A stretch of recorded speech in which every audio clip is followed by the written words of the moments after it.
Trauma, why so serious?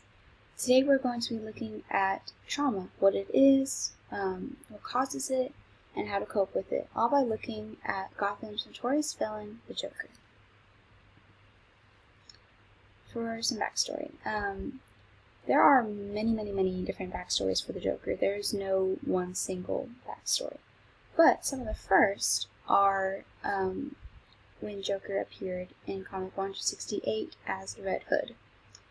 Another, probably even more widely known, is the Killing Joke, where the One Bad Day principle is talked about. And it is where a struggling comedian who has a pregnant wife is struggling to make ends meet, and he joins a gang to make easy money, really. And this is when the Joker was then known as the Red Hood. And while fighting Batman, he falls into a vat of acid and comes back as the more psychotic version of the Joker that we know today.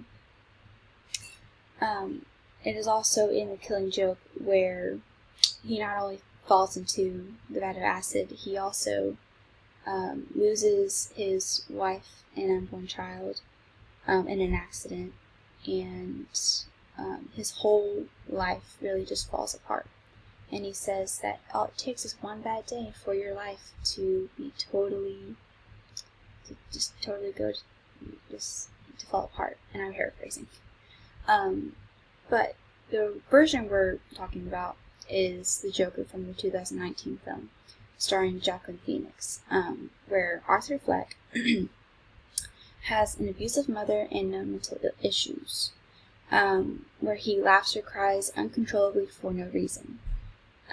Throughout the story, it talks about his rise to villainy and why the Joker has become the person that he has become. But what is trauma? Trauma is the result of an event or experience that leaves a person with physical, mental, or emotional harm. Some causes of trauma include natural disasters, abuse, war, bullying, violence, childbirth, a kidnapping, or loss of a loved one.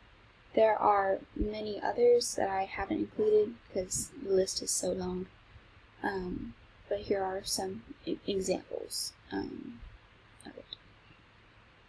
Types of trauma. There's PTSD, post-traumatic stress disorder. This is usually seen in veterans or people who have or are in the military, who have been or are in the military.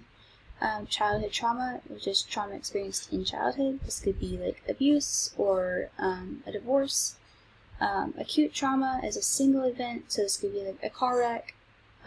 Chronic trauma is an ongoing experience, like domestic abuse or domestic violence. Complex trauma, which is multiple events, it just means it's literally you've been traumatized multiple times throughout your life.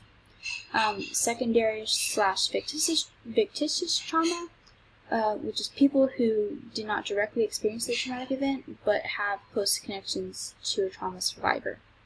So it could have been like your friend, or a family member, or just someone that you're close to who has experienced something traumatic and it affects you in a way too. There's also generational trauma. So an example of that would be Holocaust survivors and their family. It can be traumatizing or damaging to know that your family or that your people have been through something so terrible. Collective trauma is trauma experienced by a large group of people, and an example of that is the Twin Towers terrorist attack, when the World Trade Center was destroyed, and people in the surrounding areas were all traumatized because they were afraid that another attack could happen close to them. The Joker's trauma. He experienced physical abuse. He was bullied throughout his life. He was humiliated on a talk show, and he experienced childhood trauma.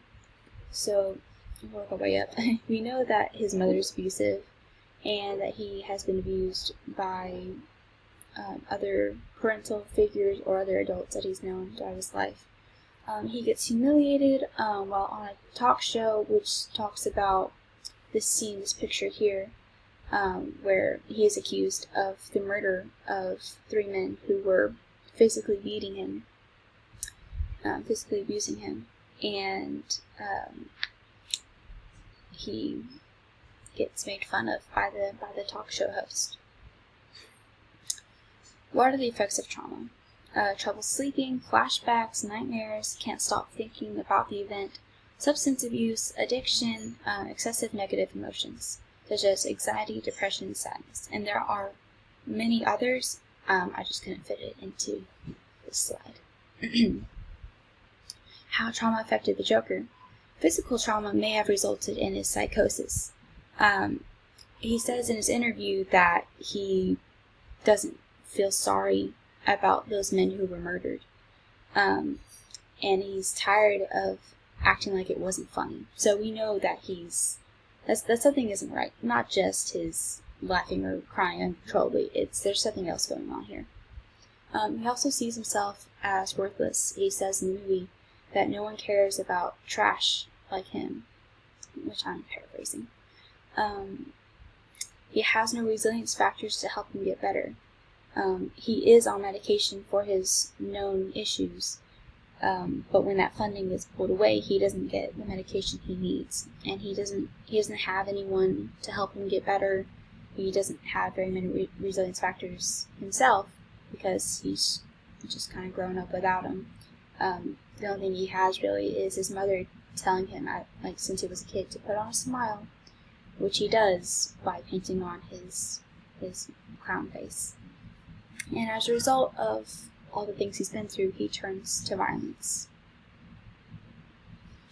The Joker is rare, though. The Joker is a DC character, and most people do not commit acts of violence after being traumatized. While the Joker's turn to violence is a result of trauma, he is a character, and his condition is blown out of proportion. This is Hollywood, this is comics, this is storytelling, and people always try to make things more interesting. So yes, in this story, trauma and violence are linked, but that is not a case in the real world. Even like murderers or serial killers, it's like what they do because is not because they were beaten as a child. That's just not how it works. And usually, it's the exact opposite. For people who experience trauma, they don't go out and hurt people. They usually get depressed or be very fearful or jumpy. Like we looked at those other symptoms. What can we do to help people who are traumatized, and how do we cope from trauma? We can be there to listen, and we can be encouraging. Sometimes the best thing is just to be there, is just to listen.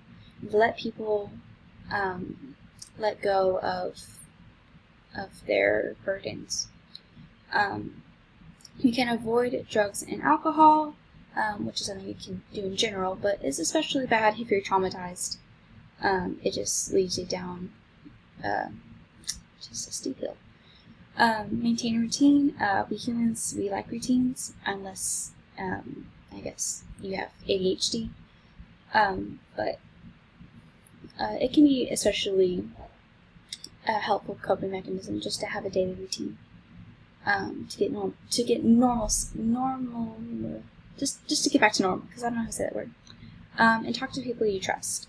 This could be a therapist, your parents, or your siblings, or your friends, just anyone, and it really helps.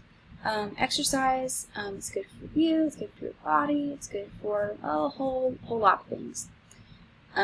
So that's that. Conclusion. The worst part of having a mental illness is people expect you to behave as if you don't. The Joker. He is a character who promotes mental illness awareness, but he is not a realistic example. I want to make this very, very clear. That, yes, trauma happened and he went to violence. He's just a character. But he is a character who promotes mental illness, which is something that most characters don't do. And especially nowadays, with mental illness becoming more widely known and treated, and something that people are willing to help and not just condemned to just anything. So yes, he is an example, not necessarily good. Here's my annotated bibliography, and here's it continuing. Thank you for watching.